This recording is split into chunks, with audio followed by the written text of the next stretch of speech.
Hello, friends. It's Carla, your online doctor, with today's Live in 5. Today is Wednesday, August 19th at 5 p.m.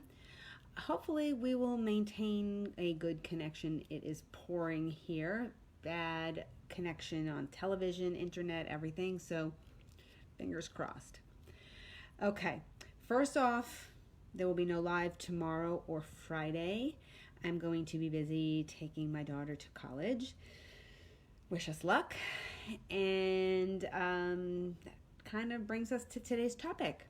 So the 2020-21 school year is here in many areas in the U.S., and for some it's been very chaotic. Plans are changing often, sometimes day to day. Districts that spent all summer planning hybrid systems where students would be face-to-face part of the time and online the rest have ditched those plans as cases of COVID-19 have increased. Some universities have changed start dates, rules for housing, and moved classes online with little notice. If you haven't seen in the news, UNC at Chapel Hill and now Notre Dame have been open for a week and now have closed and have gone completely virtual. I believe Notre Dame is supposedly going to be for 2 weeks. UNC, I think, is for the entire semester.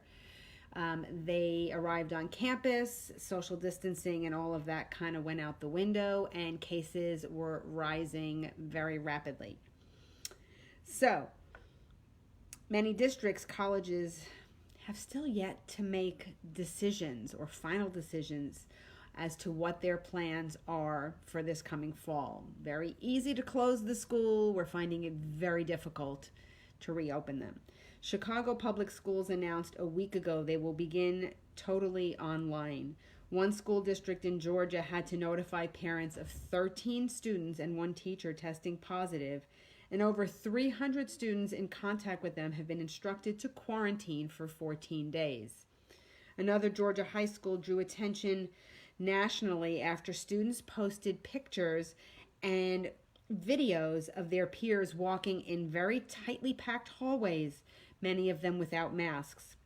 Now, 6 students and 3 staff members have tested positive. They announced that they would do a deep clean for 2 days and decide on reopening after that. In addition, the student who posted the video was suspended, and later that was overturned.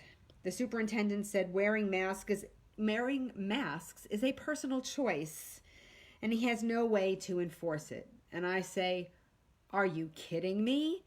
My daughter was sent home from middle school because her skirt didn't come down below her fingers when her arms were at her side.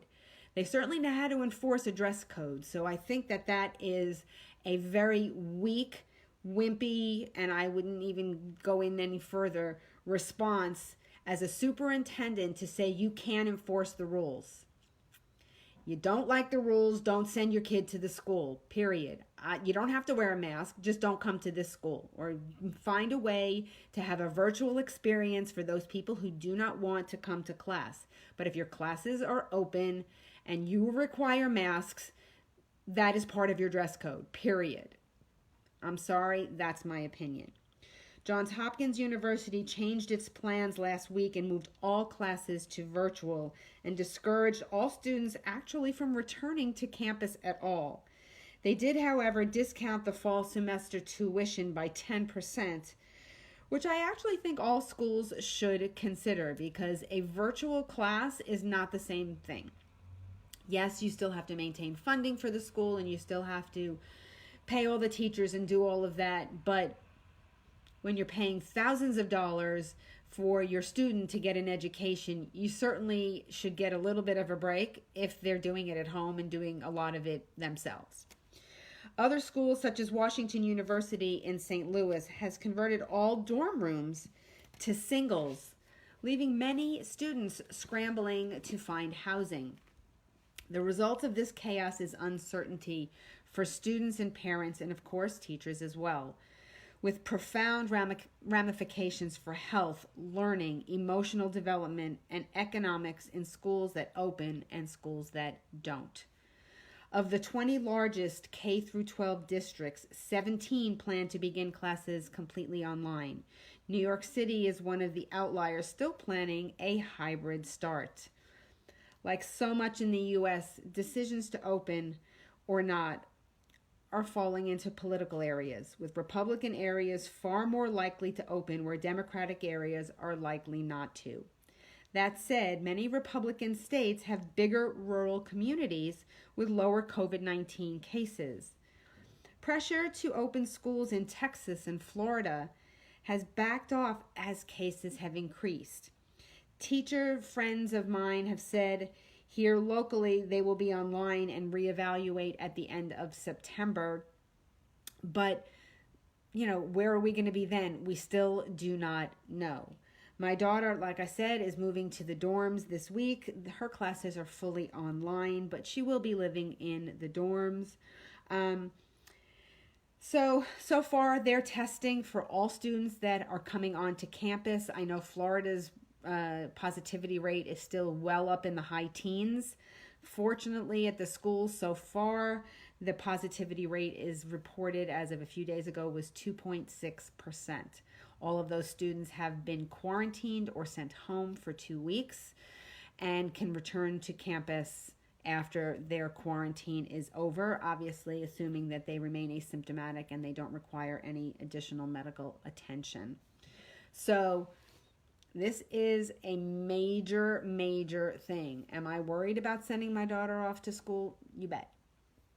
Do I know she knows what to do and she knows how to be safe? Of course.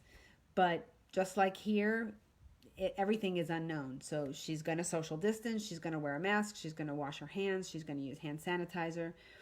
But she is going to go to the market and she is going to go out to stores to buy things. And I hope she does socialize with people on campus and not isolate in her dorm unless she tests positive. But with common sense.